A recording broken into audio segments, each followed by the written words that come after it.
Welcome back. The United States has asked that the United Nations Security Council meet publicly on Monday to discuss Russia's, quote, threatening behavior against Ukraine and its troop buildup along the Ukrainian border. Meanwhile, Russian Foreign Minister Sergei Lavrov says his country does not want war, but would not allow its interests to be rudely attacked or ignored either.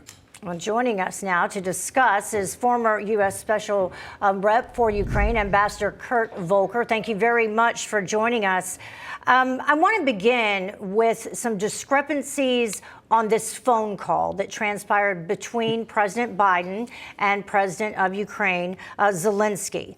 We now have Ukraine coming out and saying that it did not go well. Zelensky himself held a news conference today. He said, amongst other things, that he is, in fact, based in Ukraine, and so he knows the details deeper than any president, and that he, in fact, had to tell President Biden to calm down because he was, talking about this imminent threat coming from Russia. What do you make of this war of words going on? Well, I think several things. The Ukrainian president does not want to appear weak or show weakness to the Ukrainian people. He needs to show strength and resolve. And I also think that he's right that Russia would not be able to take over the entire country and defeat Ukraine and reoccupy the whole thing. It would be too much for Russia to do that. So I think that putting this in some perspective is what he is trying to do. At the same time, I do believe, and I agree, that a Russian attack against Ukraine is likely, but I also believe that Ukraine has a lot of strength and resilience and will make that a very costly endeavor for Russia. What do you think, from your knowledge and experience, Putin actually wants? I mean, diplomacy is always a matter of, and so is warfare, maybe threatening and then taking a little less. What do you think he actually would be satisfied with? Yeah, well, in this case, Putin has actually said what he wants, which is he wants to restrict Ukraine's sovereignty, ensure that they can never become a member of NATO, see NATO military equipment rolled back away from Central and East European states that have long become members of NATO.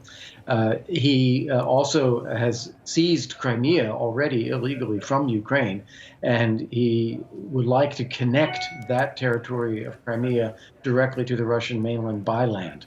So I think he has a lot of objectives in mind, and he's been pretty clear about them. Yeah, I want to get your response to Ukraine's Minister of Foreign Affairs and what he had to say about what's going on. He said that Ukraine, we had seen the written response of the U.S. before it was handed over to Russia. No objections on the Ukrainian side. Important that the U.S. remains in close contact with Ukraine before and after all contacts with Russia. No decisions on Ukraine without Ukraine. Golden rule.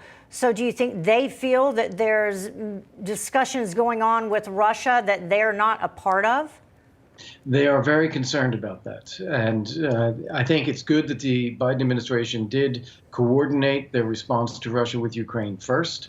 It's good that President Biden did call President Zelensky. It's better than not calling. And I think that what the Foreign Minister Kuleba there just said is exactly right. We are talking about 40 million people, a sovereign state. It's their country, not ours. We want to help them, but we should be putting their interests up front and talking to them first. All right, Ambassador Kurt Volker, thank you so much, sir. Thank you.